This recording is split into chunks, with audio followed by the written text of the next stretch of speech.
Shalom, everyone, and welcome to the Middle East and beyond. I'm Barry Stagner, coming to you from beautiful and sunny Southern California, and here with my dear brother, Amir Sarfati. Where are you at now, Amir? Are you in London, or where are you at today? No. I'm thankfully I'm back in Israel. I'm in beautiful Galilee, and it's good to be back home. Yeah, there's no place like home. Yeah, amen. Well, you had a little project going on last week. What were you doing in London there for a few days? Okay, well, as you know, a lot of people prefer not to read books but to listen to books. So my teaching books, normally I have the habit of recording them myself, doing the audiobook myself with my voice. Not an easy undertaking because we're talking about being locked up in the booth, tiny little one, for days, sometimes 3, sometimes 4, 5. And I managed to get this one in an audiobook.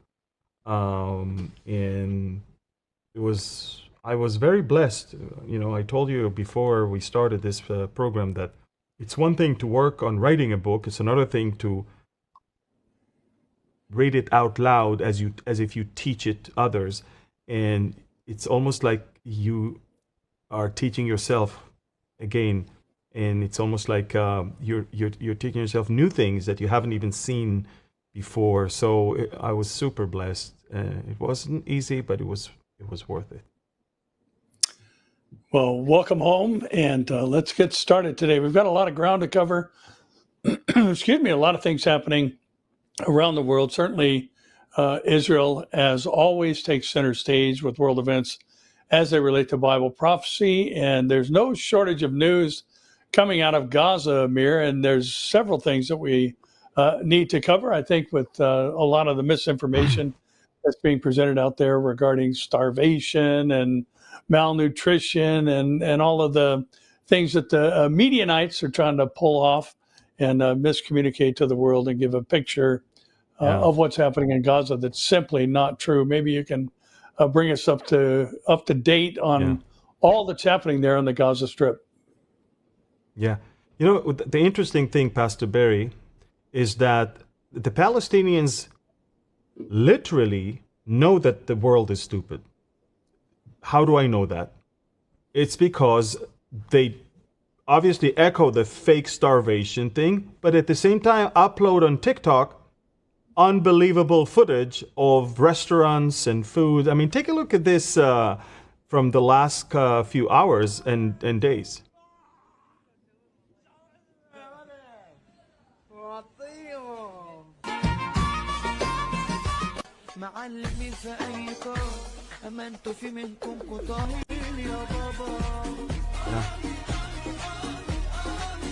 That's Pastor Barry. This is the last couple days in Gaza City. That's not somewhere else in Europe. Famine in Gaza, right? But don't. Yeah. Look at that. Look at these. Look at this footage from a cafe that they just opened in Gaza City. That's from a few hours ago, Pastor Barry. This is Imshin. I brought her. Imshin. She was a guest on one of my podcasts. She finds all these TikToks every day. She has the timestamp. She knows exactly where it was filmed and where. And it's unbelievable. You see, only people that knows how stupid the world is will tell you that there is a famine and at the same time upload these videos live from locations in Gaza. Because they don't care. They want to encourage one another. Look, everything is great. And at the same time, they know that nobody in the world is going to change the narrative anymore. In fact, there's a guy on video that was walking in the market in Gaza. Look, he's walking. And what he says there is that we have all the goods coming back to us. We have so much of it everywhere. Nothing is, we have no shortage of anything. And look at him, he's happy. He says there's no famine. And as you can see, look at what we see. Now, the funny thing about this guy is that everybody later on attacked him. because I said, are you out of your mind going in the market and being happy and telling everyone everything is great? Why are you doing that? Well, why shouldn't he when everybody else is posting the things? And Ambassador Huckabee, who celebrated 70 a few days ago, Ambassador Huckabee just said this yesterday. He said the international media is missing the real story of famine in Gaza. Hostages are starving. Hamas is getting fat, and the UN declares famine while 92% of their food is stolen to be sold by Hamas. Meanwhile, UN food sits rotting in the sun. The UN should declare itself corrupt and incompetent. And then he shows the whole graph of how much food goes in and how much food is basically going to the people and how much is being stolen. And again, as I said, everyone knows that everybody and the international media chooses to, to turn blind eye to this thing. And that's not the only thing. Fake videos of injured children by using filters on some Snapchat. Look at this. I am Safa from Gaza. In female kill me and kill my children. Please share the video and use my audio to reach. Oops. Oops. The filter was gone. And in fact, the filter was on her. Look. Mom.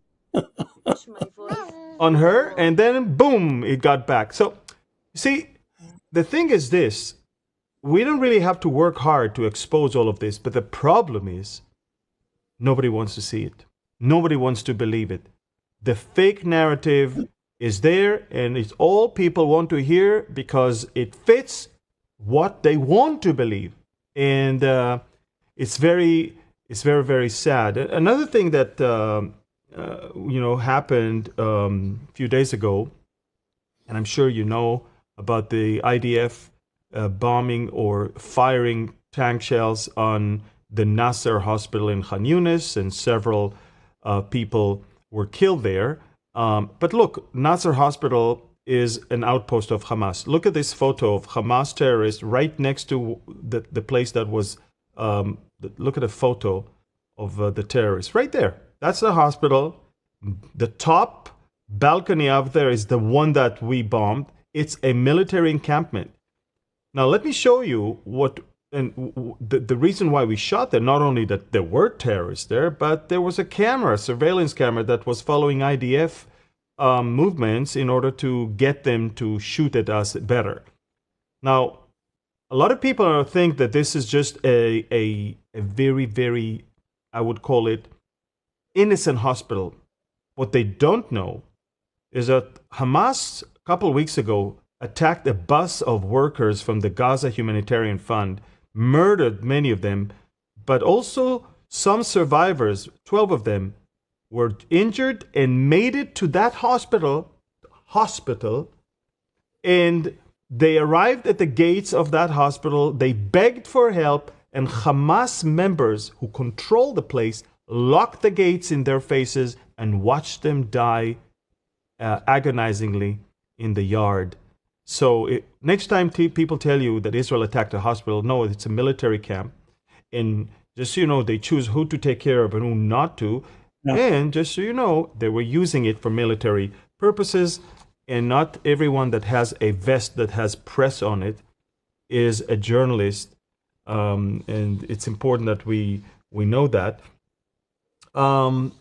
Steve Witkoff said this morning and also last night that it confirmed what Netanyahu said. No more partial deals. No more few hostages. Those days are over. From now on, President Trump will lead. The effort is to basically get them all and end the war. That's it. And Hamas, I think, understand now that this is it.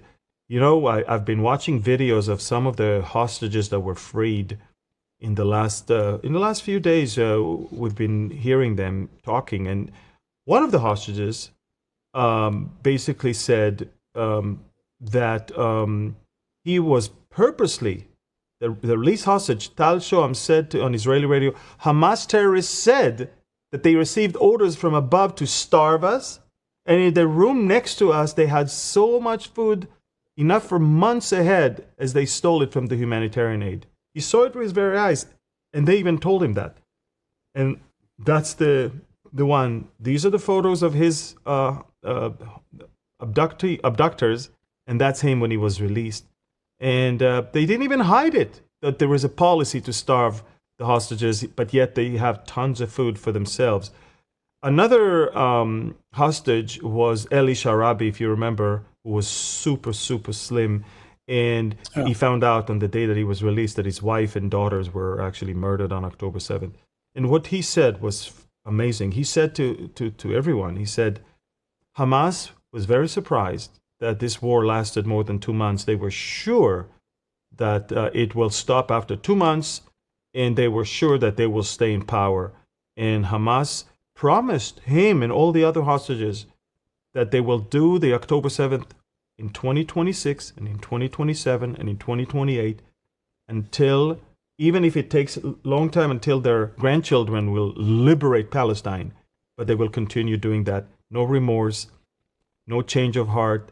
In fact, all they want, if they survive and still stand on their feet, is to do it all over again. And so, anyone who calls for the end of the war while Hamas is still standing on its feet is inviting the next massacre. We know that. And they're pretty shocked. They're pretty shocked that for 2 years almost, we do not stop and we are determined. And now the effort is to move the population from Gaza City all the way down. You can see the map that we prepared for you guys. We worked very hard on this map. So you can see the Gaza Strip right there. And as you can clearly see, Israel took over 70% of the Gaza Strip already. And we're concentrating right now on the city of Gaza, the stronghold of Hamas. And then we'll complete the job with the central camps. First of all, we are building aid distribution centers and humanitarian places. And this is the city of Gaza, where we want to move its population down south to Al-Mawasi, as you can clearly see. And at the same time, we start making head moves all the way to cause them to start moving. And you can clearly see by now, in the last 2 days, 5,000 Gazans left the city on their way down south. Hamas is not happy about that. I think we have a video, if I'm not mistaken, of them from yesterday. They began their exodus from the city, knowing that there is nothing that is left for them to do there, because the ground maneuver of the IDF is literally around the corner. The last thing I will tell you is that the White House intends to have a comprehensive meeting tomorrow. Actually, it's today, this morning, about the day after Hamas. I think it's clear to everyone Hamas will not stay in power. And what are we doing with Gaza next? A lot of it has to do with the population that has nowhere to go to, because the infrastructures are being shredded to pieces. So we'll see what happens. I mean, it's interesting, as you were talking, I was thinking about the number of war crimes that were being committed, and yet the international community is silent about some of these things that are going on in the Gaza Strip committed by Hamas. You can't set up a military base in a hospital. You can't refuse care for POWs or hostages. All these things are crimes against humanity, war crimes, and yet there's not one word said, which again points us back to the fact that this is all spiritual, and it is kind of pushing us forward into that last section of the last days, where the church is removed and Israel takes center stage, and all the world gathers against him, as Zechariah 12:3 says. It's a pretty incredible time to be alive, I think, and consider the things that we are so privileged to watch, even the awful things. We are watching things happen that many, many generations of Christians saw nothing of. So Yemen is back in the news, Amir, and Tehran seems to continue their involvement in pushing forward their plans for the destruction of Zion. and maybe you can tell us what's been going on as Israel is preparing to strike back for these cluster bombs. Well, the 2 weeks ago, I promised you that within 2 weeks, Israel will strike. I said that live on Mideast and Beyond, and when I said that, and it didn't happen the day after, and 2 days later, and 3 days later, and 5 days later, and 10 days later, I was a little worried that I'm going to lose my reputation here. But then, of course, the strike happened. It was spectacular, actually. You can clearly see the videos of what we struck. It was middle of daylight, and we dropped some 35 heavy munitions in 30 different targets by 10 fighter jets. And look, I can show you the map of Yemen, and you can see how it goes. I mean, they continue firing not just rockets, but also missiles, but also drones. And one of the latest missiles they fired was a cluster bomb warhead. And Israel decided enough is enough. We need to take care of some business, and we flew all the way. 10 fighter jets entered the airspace, and these are the targets. We're talking about a compound of the Houthis within the presidential palace. We're talking about a power plant, a power station. We're talking about a military compound, fuel storage, and also missiles depot. I think that we're going to see more of those actions in the near future. This is just one of a series of strikes that Israel is planning. I personally think that there has to be something much bigger, but you don't do the big thing before you are ready on the ground, not just in the air. And Israel is working on it. And that's as far as Yemen is concerned. We woke up this morning for another missile from Yemen in the Jerusalem area. Thankfully, it was intercepted in midair. But again, I think that only when we're finishing with Gaza, that threat from the Yemenites will be over, because all they do right now is trying to prevent us from moving forward in Gaza. And so once we move on, we finish the job there, a lot of stuff is going to be, I think, fall in the right place. I think that once we finish the war in Gaza, not only that the Houthis will be deterred, but there will be a line of countries standing in line to sign peace deals and normalization deals with Israel. Everybody's waiting for the war to be over to start a new era in the Middle East, with Israel 50 times stronger than we were before October 7th. And it's obvious that it's going to happen, and we can't wait for that. And because Israel is so strong right now, the Prime Minister was comfortable for the first time publicly to acknowledge that the Turks committed a genocide against the Armenians, the Assyrians, and the Greek Orthodox in World War I. So we're talking about first time ever that an Israeli prime minister on a podcast that Patrick Bet David had yesterday, right on camera, said, I basically acknowledge the fact that the Holocaust did happen to the Armenians and the Assyrians and the Greek Orthodox Christians committed by the Turks. Now, in years before, we were deterred by the Turks. We were a little bit concerned that it'll hurt their feelings, blah, blah, blah. Those days are over. When you are a superpower, you can say things that you couldn't say when you were not. We are a regional power. I wouldn't say superpower. We're a regional power. And as such, we can now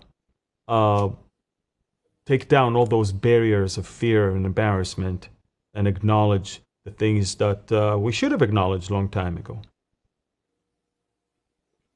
Yeah, Amir, I think last year Israel and Iran traded places as far as military power in the rankings around the world. Israel being the 16th strongest military in the world. Iran slipped to number 17. So, a very confidence boosting fact to see that that type of in-house strength and it's what God said was going to happen. Israel's not going to just be fruitful, but they're going to dwell safely. They're going to be a safety-minded people. And, even though there's war, Israel is enjoying the hand of God, no question about it, and also the hand of the IAF and IDF protecting them. So, Yeah. Amir, And I there's think that, Pastor Barry, the thing that I like about what you just said is that when we come to deal with Ezekiel, for example, Ezekiel is bringing us to a reality where Israel is strong, safe, and secure and prosperous. And this is where we're going right now. And that's what I've been trying to tell people, that the days that we're watching right now are days of Ezekiel. And if you don't mind, let me remind people right now what this book is all about, so they understand why we're pushing it so hard and why it's important that people get a clue of what's going on. So let's go ahead and remind people that.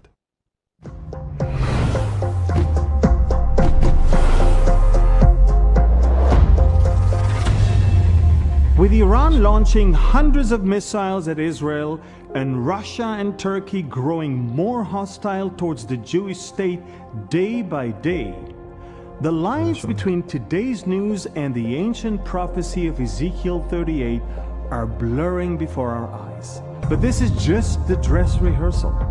What we are witnessing is a shadow of a much larger conflict. Are you ready for the main event? For years I have taught on these prophecies. Now I've put them all into my new book, Exploring Ezekiel, where I unpack what's unfolding as God's prophetic blueprint for our times. In the book, we will examine how God desired to reveal himself to mankind using his chosen instrument, the Jewish people. This intricate plan has unfolded over history, and we can now see it reaching its culmination, beginning with the alliance that is forming against Israel. Russia, the Prince of Rosh, Persia, which is modern-day Iran, and Togarma, today's Turkey. With so many nations aligning with the enemy's lies, how can Israel survive the coming megastorm? Here is how. Remember Ezekiel's vision of the dry bones? God promised to bring the scattered people of Israel back to their land and then to breathe new life into them. He has kept that promise. And the God who brings a nation back from the dead is not about to let that nation be destroyed. The world is more afraid and confused than ever before. Our news cycle is dominated by wars and rumors of wars. But our God is not the author of confusion. He is using the prophetic fulfillment of his word to Israel to remind us that he is sovereign. The enemy wants to use the date of October 7th as a permanent stain of pain and shame on the Jewish people. I chose to publish Exploring Ezekiel that same date, October 7th, 2025, as a reminder that the enemy can never stop God's prophetic plans. The Lord has given us his prophetic calendar, and in Exploring Ezekiel, we will unpack it in ways you haven't experienced before. Pre-order Exploring Ezekiel today. Strong pre-orders get this prophetic roadmap into bookstores and into the hands of those who need it most.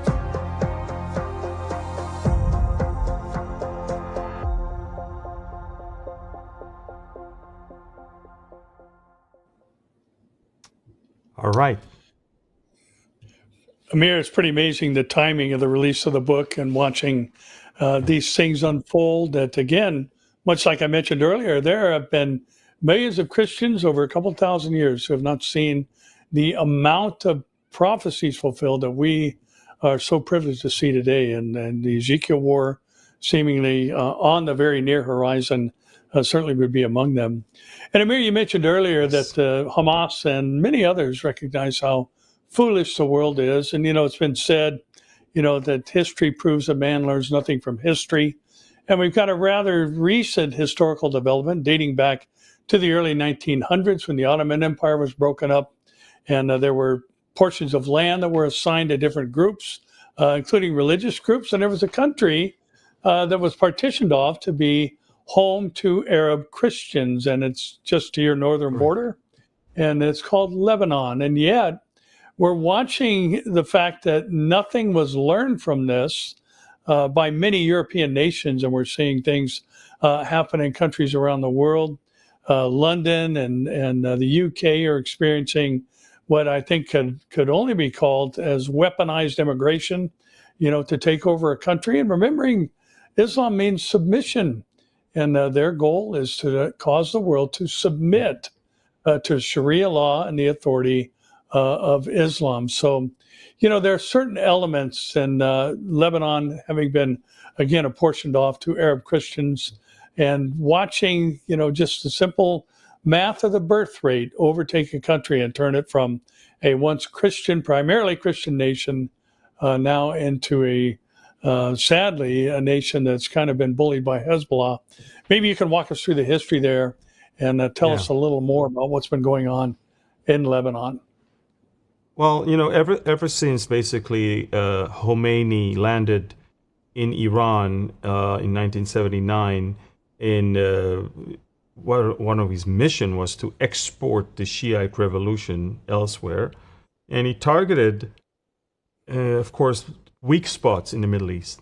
Lebanon was torn between different factions, and Lebanon had gone through some civil war during that time, and that's the easiest time you can sneak into a country, make a move, the same move that he made in other places, and what he did, he created Hezbollah, and Hezbollah gained more and more strength, and Hezbollah, of course, in the 80s was responsible for the death of more Americans, Marines, and also French soldiers.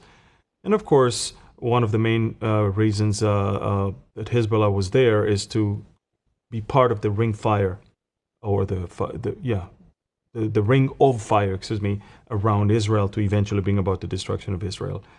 Hezbollah became a monster over the last 20 years, and Israel tried to kill it when it was young. We killed the Secretary General of the Hezbollah, Fadlallah, and then came Nasrallah instead of him, and he became he was 10 times more sneaky than his predecessor, and he's very skillfully not only created Hezbollah as the main power in Lebanon, but also the main power in the entire axis of evil all around.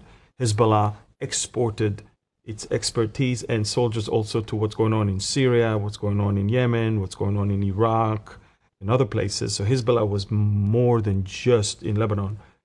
And Hezbollah became a monster that was feeding on drugs and smuggling of illegal things. And Hezbollah made trillions of dollars, and Hezbollah received a weapon directly from Iran via Syria and Iraq, or through the sea and from the air. And right before October 7th, Hezbollah was our main concern, way more than Hamas. And that's probably why we underestimated Hamas, and we probably overestimated Hezbollah with 250,000 rockets and thousands of very, very well-trained elite ground forces that were training to take over Galilee, literally. I mean, they did not even hide their plans. They prepared it very, very well. And then came, of course, the pagers operation, and then the assassination of Nasrallah, and Hezbollah was almost brought down to its knees. And the moment that happened, Assad regime fell, and Al-Qaeda/ISIS took over Syria, and now Hezbollah lost its grip also in Syria, and it's very hard for him to receive weapons from Syria. And now we're in a situation where Israel is controlling several points inside Lebanon, and Israel is conducting a zero-tolerance policy of hitting every attempt of Hezbollah to recover, whether it's weapon caches and weapon silos or operatives that are working around. So Hezbollah is humiliated, is embarrassed. Hezbollah is bleeding right now, and that caused a great shift in the Lebanese mindset and the Lebanese street in the concept of or understanding of Hezbollah, and now nobody's afraid of them anymore. The U.S. is applying heavy pressure on the new Lebanese government and new Lebanese president to disarm Hezbollah. The government received already a decision to disarm Hezbollah. They started, by the way, disarming the Palestinian factions in the Palestinian region in Burj el Barajne. There you go. You can see a photo of the truckload of all the illegal weapons that the Palestinians were holding. But that was this is nothing. I mean, nobody thinks that the weapons that the Palestinians had is of any danger to Israel's security. It's Hezbollah that bears the weapon that could change the game. And so Israel is basically saying, as long as Hezbollah is armed, we will not be able to move from Lebanon. However, Israel released a statement that says that Israel appreciates the significant steps taken by the Lebanese government, led by the President Aoun and Prime Minister Salam, and the decisions of the Lebanese cabinet to disarm Hezbollah by the end of 2025 is a significant decision. Israel basically signaled to Lebanon, we will not stay in Lebanon if Hezbollah is disarmed. In other words, Hezbollah cannot say that they don't want to disarm themselves because Israel is there. The only reason why Israel is there is because Hezbollah is still armed.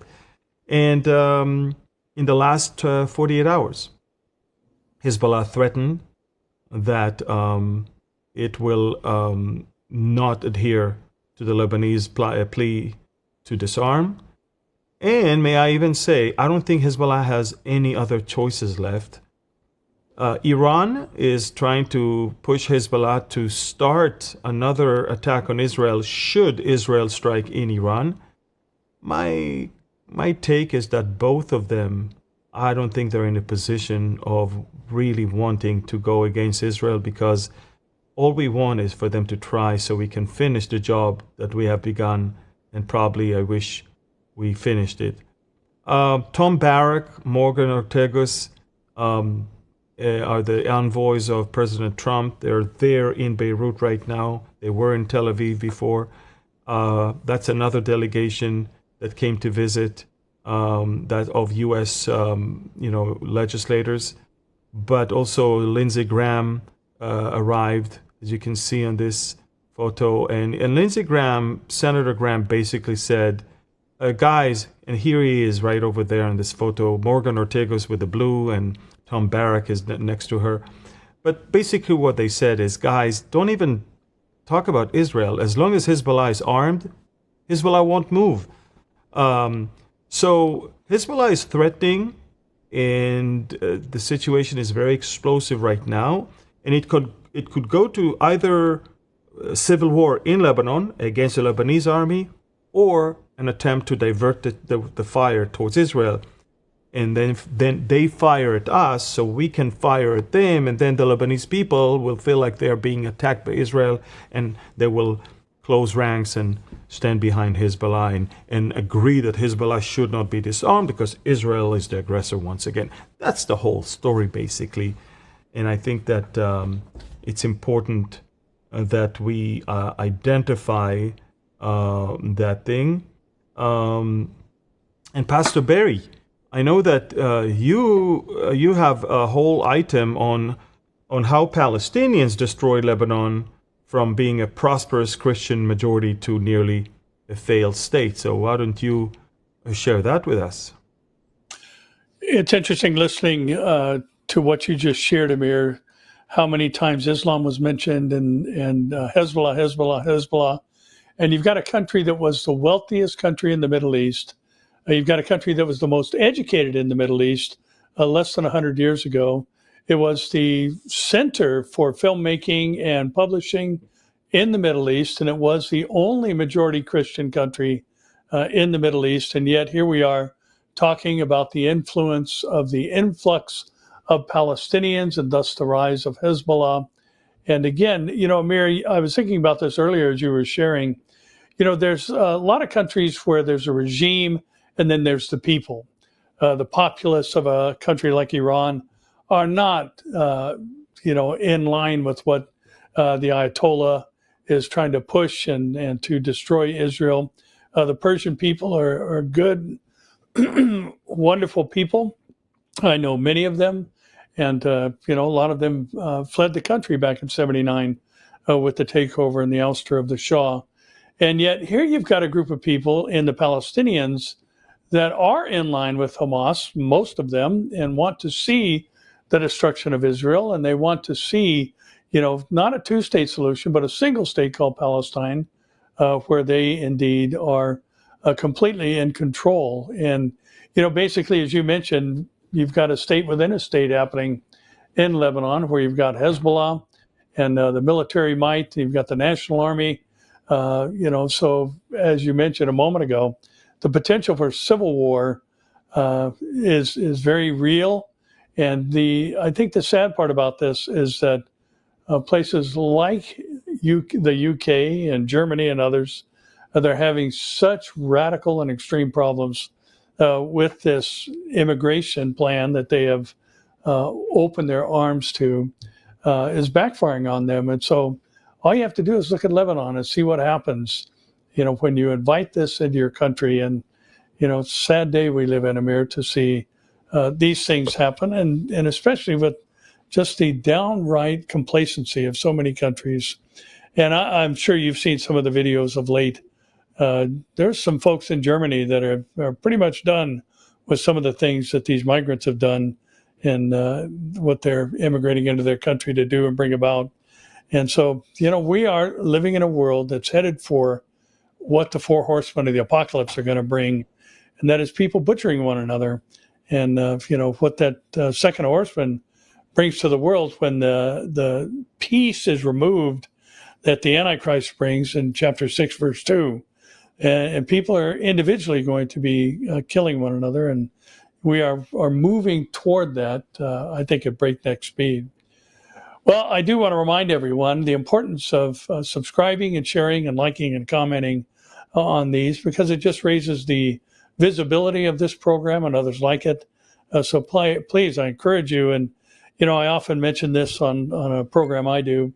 It's just wonderful to see, if you're not a commenting type person, where you're from, and just mention where you're watching from. And that, I think, is encouraging to other people when they see their country named and know somebody else is there watching and is not buying into the Kool-Aid of the world and is wanting to know what's actually going on according to God's word. Yeah. And Amir, I want to. Oh, go ahead. Yeah, I just wanted to warn people. We ask you to follow us. We ask you to subscribe. We ask you to write and comment. But I also want you to exercise caution and discernment when you do that. And the reason why I say that is there are so many scammers out there. For example, I literally considered deleting my channel on Telegram a few days ago when I realized that the size of the scamming there. There are dozens of either profiles or of channels that are using my name and my photo. Of course, none of them has the blue verification check mark, and none of them has over 600,000. But people don't know that. And yesterday we found one, and so my team started writing him. Now, of course, he has my picture and my name. So we wrote him, "Hello, how are you, Amir?" And he responded as if he was me, And he ran a whole conversation where he requested donations through PayPal and fake pity stories that he started telling us about. Now, of course, listen, then he requested video game gift cards. Now, people literally think that they talk to me. And this man is using my name and my photo, telling people lies and deceptions. And of course, no one understands. I mean, a lot of people, innocent people, God put on their heart to support Behold Israel. They think they're doing that, but yet not. So I want to remind everyone, we really need your help and support, but do it only through our website, beholdisrael.org. And there's a way to not only give, but also send us an email, and also we can get back to you and talk to you in person. And stay away from scammers. Not only that they will give you fake things about what's going on, but they will also always eventually try to take your money. So have discernment and go to our website. If God is giving that to you, the desire to support us, and we truly need that support to be able to maintain what we have here, please don't fall into that scam, because it just breaks my heart and it really weakens me, to be honest with you, because I feel so sad and so helpless when it comes to people that literally are excited to speak to me, and they're being scammed by very, very nasty people. And I'm sure you have also cloned, accounts and things that can bear your picture and name, and it's just very sad. So please, I'm asking everyone to use your discernment and be very Just careful. look for the blue check. I mean, that I think is the identifying factor right there, Amir, and that will keep everybody in line with what's actually legitimate. Yeah. So, Amir, we're getting deep into the program, so let's jump ahead a little bit and talk about the exit of the U.S. military from Iraq and what that's the consternation or concern, I guess, that's bringing in the Middle East. I will, but I just want to remind people the topic that we try to give to this event today, to this program today, was is this the end of the Palestinian state dream? And a lot of people heard in the news lately that Israel decided to build a new neighborhood next to Jerusalem in what known as E1. And the reason why suddenly all of Europe and all of the moderate Arab world and all the Palestinians and Egypt and Qatar and the UAE and Turkey and Saudi Arabia, all of them are now super angry that it's going to happen. And the reason is very simple. Once that happens, the plan of the Palestinians to surround Jerusalem from the east and then take over more and more and more is over. Take a look at the map, Pastor Barry, and see. So starting from the late 70s, early 80s, Israel built a city near Jerusalem called Ma'ale Adumim. But look, in 1948, we didn't have the West Bank, Judea and Samaria. In 1967, we took it together with Sinai Peninsula. 79 to 89, Sinai was given back to Egypt, and then we signed this Oslo Accord in which we gave the Palestinians control of parts all over Gaza and parts of Judea and Samaria. The area A, only Palestinians. The red area B, the purple, is mixed Palestinian and Israeli. And area C is only fully controlled, mostly uninhabited, but fully controlled by Israel. And take a look at the plan. The plan is that east of Jerusalem, there are Anata and there are El Azariah and Abu Dis. And what they wanted eventually is to illegally build more and more and more, and to completely surround Jerusalem from the east. And look what Israel is doing, turning all of that into blue by connecting Ma'ale Adumim, a big town that was built in 1979, all the way with Jerusalem. Starting from the 1990s, the plan to build that was there, but all of the US presidents were against it. All the Europeans were against it. The Palestinians were against it, and we couldn't do it. And one of the big things that happened after October 7th is that we stopped being afraid, and we decided to build it. And guess what? in the White House, there is an administration right now for the first time in 30 years that the U.S. administration is actually okay with that. Ambassador Huckabee said about that, he said, "We will not interfere with Israel. It would be strange to prevent settlement. It would be very strange to say that others can live in that area, but Israelis cannot. I will give you authority." Okay, that's what I wrote. But then the same ambassador said Israel could actually annex Judea and Samaria over European recognition of Palestinian state. And it's going to be very interesting next month when the Europeans will acknowledge a Palestinian state in the UN. Watch it, because the US gave us green light to actually annex all of Area C that is, it's our control, but it's not legally ours. And we will turn it into ours. And by doing that, this is it.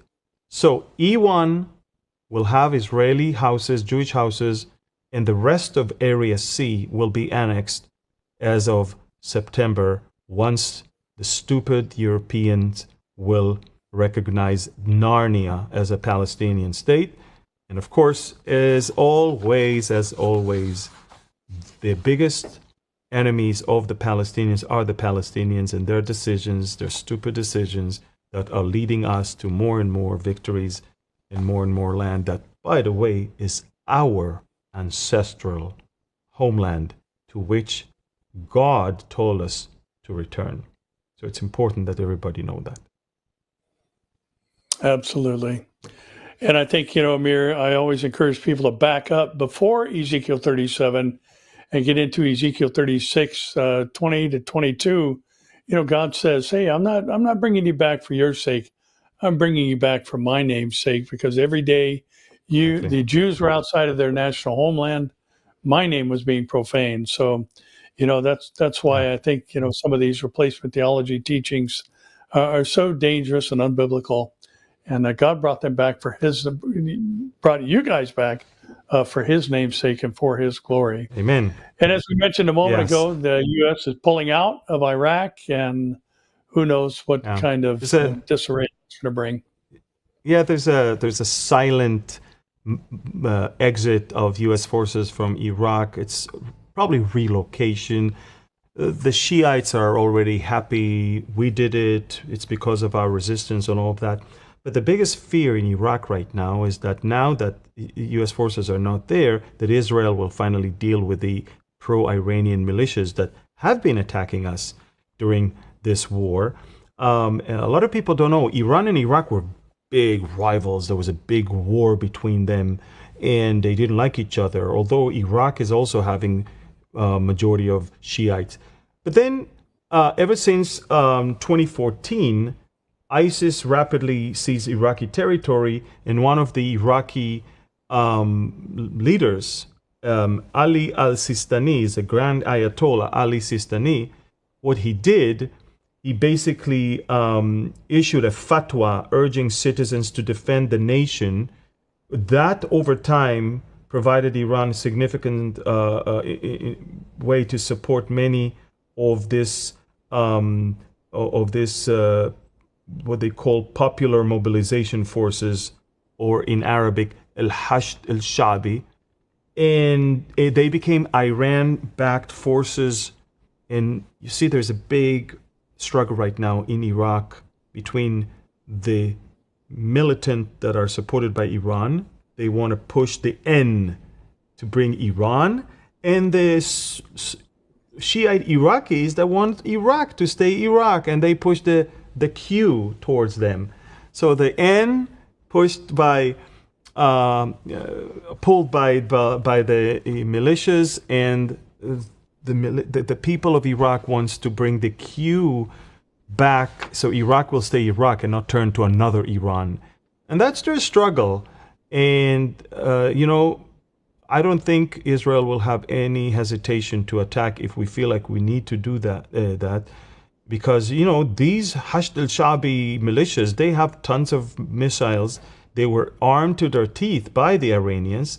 But I think after what we did to Hezbollah and what we do to the Houthis and what we did in Syria and of course what we did in Iran, I am not sure how excited they are to shoot rockets at us at this point.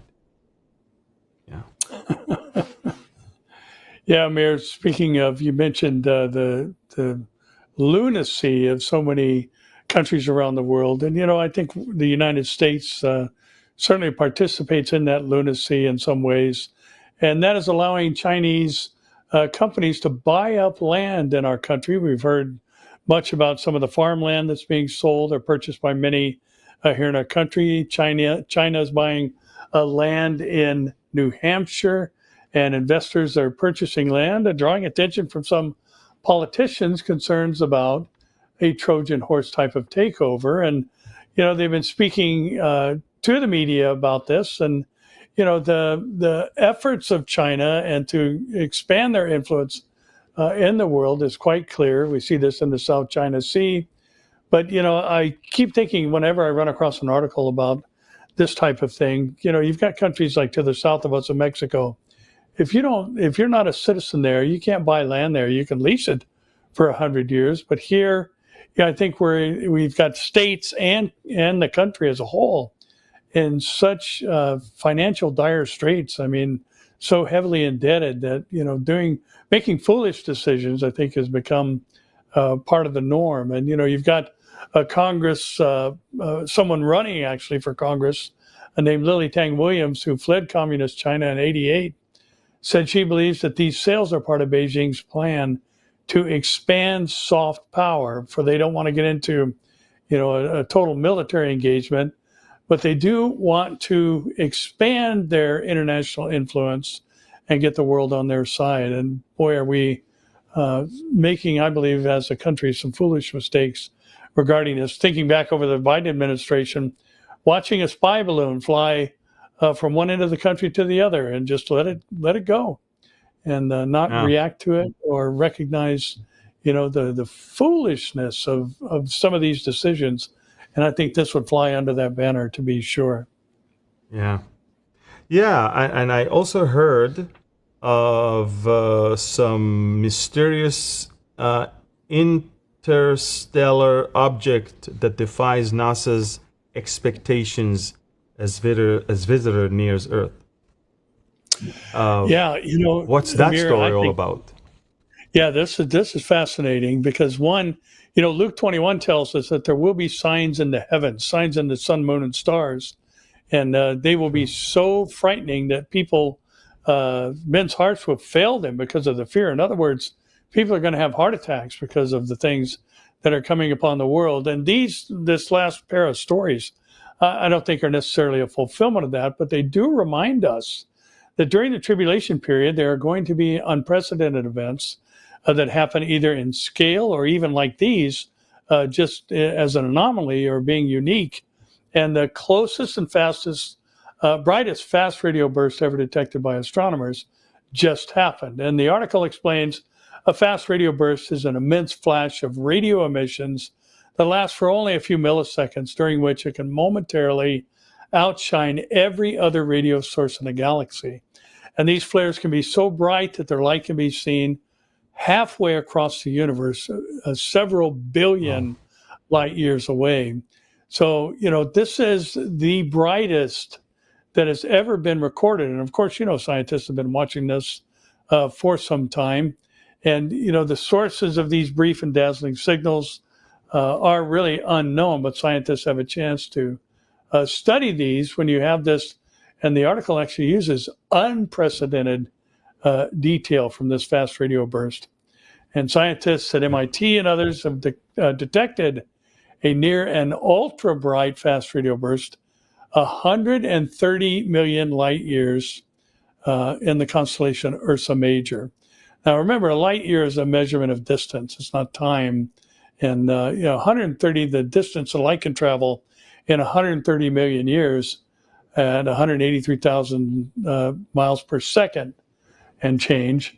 That's how far away this was. And yet it could be seen from the Earth. And it was the brightest flash of all time. Now, Amir, I do like to study, Earth approaching objects and, hear and read about some of these things that are happening out in space. And there's also a mysterious object that defies NASA's expectations. And this is the third in the history of studying space. This is only the third interstellar object that measures some, and it's a pretty significant sized comet. It's 1.6 miles, and the range, some thought it was as big as maybe 7 or 8 miles.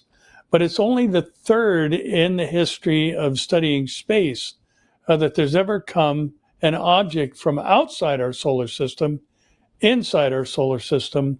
And again, this is something that is unique, and it should remind us that we are coming into a time, or the world, I should say, is coming into a time where there are going to be unprecedented events like this happening. We have in Revelation 16 the sun being given the power to scorch men's bodies. And I think that most likely is a coronal mass ejection, superheated negative charged ions bombarding the earth, scorching men's bodies. Now we know it's not, that the sun becomes a giant or a red dwarf or any of these other things that often happen out in space and send this superheated energy to the earth to the degree that it would just destroy the earth if that were to happen. But this is most likely a temporary event that happens during the tribulation that scorches men's bodies, which is followed by a cold that is so cold and dark it is painful. So, watching this mysterious object speed through our solar system is more unique than many scientists thought. And this interstellar visitor, interstellar means it came from outside our solar system, is 3I/Atlas. And it is smaller than previously expected. Again, I'd been reading articles about how massive this thing was, but things are starting to happen out there in space, Amir, and during the tribulation, things are going to happen that cause people to die in fear, be literally scared to death. And if the Bible said it's going to happen, that's exactly what's going to happen. It will happen. Yeah, and thank God that we don't have to live in fear if we have the Lord and if we believe in Him and His finished work. And so believe in Him and you shall be saved. And around the corner, we've got the rapture. Now, I don't believe in knowing the date of the rapture, and a lot of people are now talking about a specific day next month, blah, blah, blah, all of that. I don't understand how come people fall into that trap over and over again and again every single year. Let me tell you something. Let me tell you something, okay? I'll tell you this, folks. If somebody tells you that he knows the day, for sure that's not the day, because no one knows the day and the hour. Right. So I would say let's stop speculating. By the way, let's be ready as if it can happen in a second. And that's the way we should live our lives. But let's stop the sensationalism of a specific day and a specific month and it's going to be this year and let me tell you why. And then when it's not happening, none of these charlatans are being held accountable. And everybody moves just write another book on with it. Exactly. One more book. Why the rapture must happen next year. And then that's it. Yeah, it's very, very sad and very, it makes all the prophecy community looks very bad. I mean, and again, we have to keep the biblical principles of the imminency of the rapture, and also stay close to the scripture that says that no one knows the day or the hour. It's not that hard to stay away from these speculations if you know that that's exactly what the Bible tells us to. It's very simple. So stay away from that. Be ready at all time and look up. Everything around us shows us that our redemption indeed is drawing near, and that's all we need to know. Pastor Barry, allow me to finish with the Hebrew Aharonic blessing, and you will do it in English, and we'll release everyone to do the following thing: to comment, to share, to subscribe, and to follow. So let's do it. יברכך אדוני וישמרך, יאר אדוני פניו אליך ויחונך, יישא אדוני פניו אליך וישם לך שלום. The Lord bless you and keep you. The Lord make his face shine upon you and be gracious to you. The Lord lift up his countenance toward you and give you his peace. In Yeshua's name we pray. Amen. Yes. Amen. Amen. So, thank you, Pastor Barry, for bringing us the good news from California and from outer space. That's right. And Well, California is outer space in some ways. yeah, that's true. You're right. And again, keep following us on social media. Please, if you can pre-order Ezekiel book, that will help us a lot. And also Yes. exercise caution. Exercise caution also when you follow us on Telegram. A lot of scammers are there. God wants you to give, but he doesn't want you to give to scammers. Thank you. God bless you. And shalom from Galilee and from Southern California. Shalom.